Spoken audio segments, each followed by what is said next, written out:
la même façon. Paul passait son temps à entretenir et à persuader.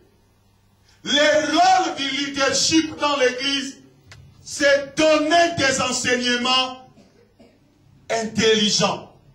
Dire des choses intelligentes mais spirituelles. Bien aimé, la Bible dit, parmi les 4 fondements de l'église, il y avait la persévérance aux enseignements des apôtres. Il persévérait. Parmi les 4, il persévérait. La première était persévérer dans les enseignements des apôtres. Lorsque une église ne sait pas persévérer dans les enseignements, cette église aura des problèmes à avoir de bons chrétiens. Cette église aura des problèmes à produire des hommes et des femmes dynamiques qui peuvent changer la réalité de ce monde. Bien aimé, la réalité de ce monde, il n'y a que l'église qui peut les changer. Bien aimé, nous sommes les responsables du catastrophe de ce monde. Parce que, bien aimé, la Bible dit, nous sommes la lumière de la terre. Nous sommes les sels de la terre. Bien aimé, ce n'est que la lumière qui donne un sens à la vie. Bien aimé, quand Dieu était en train de créer, il a dit que la lumière soit. Et la lumière fit. Et les choses étaient claires. Bien aimé, cet après-midi, je vais te dire, tu as besoin de la lumière dans ta vie. Tu as besoin, bien aimé, un nouveau jour commence par la lumière. On sait qu'un nouveau jour commence lorsque la lumière vient dans la vie d'un homme. Et la lumière dans la vie d'un homme, c'est l'illumination. C'est la révélation de la connaissance du Fils de Dieu. La lumière dans la vie d'un homme, c'est la compréhension du vrai Dieu. La lumière dans la vie d'un homme, c'est lorsque l'homme est en train de quitter la dimension de la religion pour accéder à la vraie spiritualité. Parce que nous avons aujourd'hui sur la terre des vrais religieux.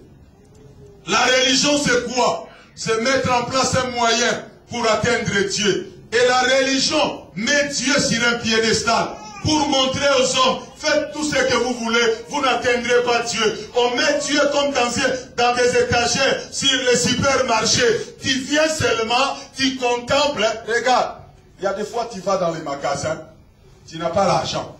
Et tellement tu as l'esprit d'avoir beaucoup. Et des fois tu vas te promener dans les magasins. Et tu arrives dans les magasins, tu n'as rien. Tu vois, il y a quelque chose de beau. Tu restes là, tu contemples, tu dis, ah, si j'avais l'argent vraiment. Tu sors, tu rentres, tu laisses la chose là. C'est comme ça l'église aujourd'hui. On a mis tellement Dieu sur un piédestal que lorsque les hommes viennent, ils contemplent. Là on dit, hein, là quand les pasteurs africains surtout, hein, qui ont été manipulés et détruits par l'esprit américain, hein, ont leur onction. Hein. Quand le problème c'est quoi? Les pasteurs africains, lorsqu'ils ont l'onction, ils deviennent moins intelligents. Ils deviennent fous. Ils commencent à dire des choses qui sont déplacées. Bien aimé, lorsqu'on a l'onction de Dieu intelligent, on devient encore plus intelligent. Bien aimé, Daniel était 10 fois plus intelligent que les sages de Babylone. Mais il n'était pas Babylone. Il connaissait la chimie, il connaissait la biologie, il connaissait la biochimie, il connaissait la technologie, il connaissait l'économie, il connaissait les droits. Mais aujourd'hui, lorsque tu commences seulement à parler de l'économie dans l'église, on dit, le pasteur là est trop intellectuel. Il n'a pas l'esprit, frère. Non. Dieu est intelligent. Les hommes de Dieu doivent être intelligents. Bien aimé, regarde. Si ton fils, si ta fille ne réussit pas à l'école, tu sais comment tu te fâches? Hein? Tu sais comment tu te fâches? Parce que toi, tu sous-entends que tu es intelligent.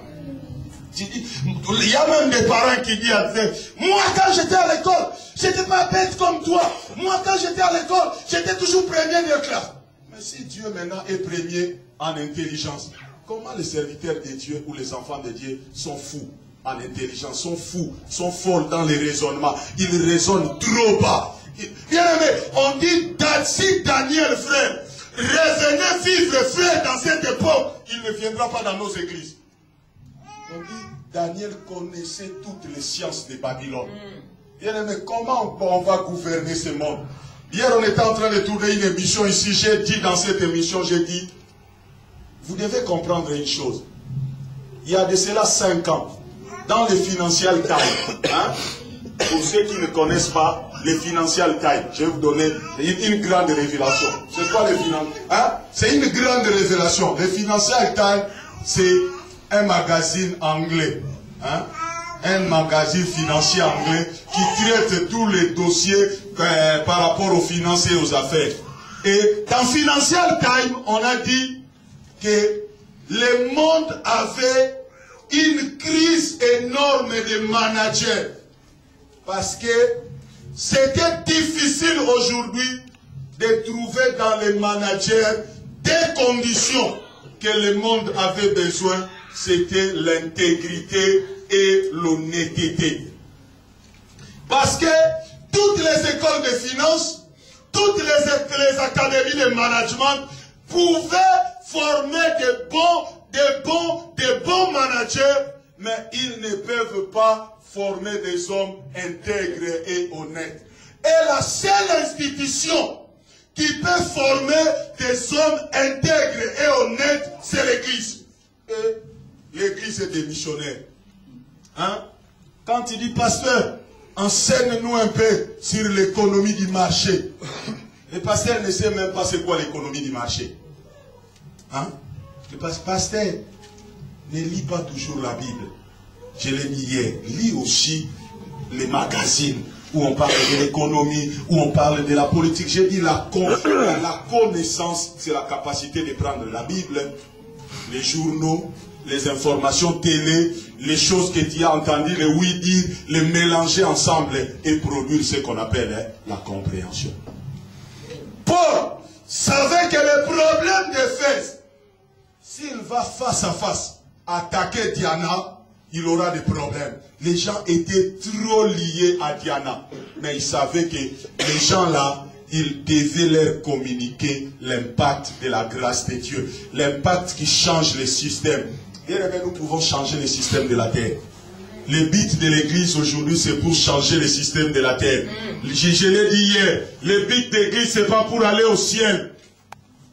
Le but de l'église, c'est pas pour aller au ciel. Je l'insiste encore. Le but de l'église, c'est pas pour aller au ciel. Le ciel, c'est notre maison. Le ciel, c'est chez moi. Hein? My father house. Le ciel, c'est la maison de mon père. C'est la maison de mon père. Qu'on le veuille ou pas, je rentrerai. Parce que j'ai accepté Jésus. Comme la Bible dit, je ne sais pas ceux qui prêchent la parole de Dieu. Je ne sais pas ceux qui sont chrétiens, s'ils lisent la Bible ou non. La Bible dit, nous sommes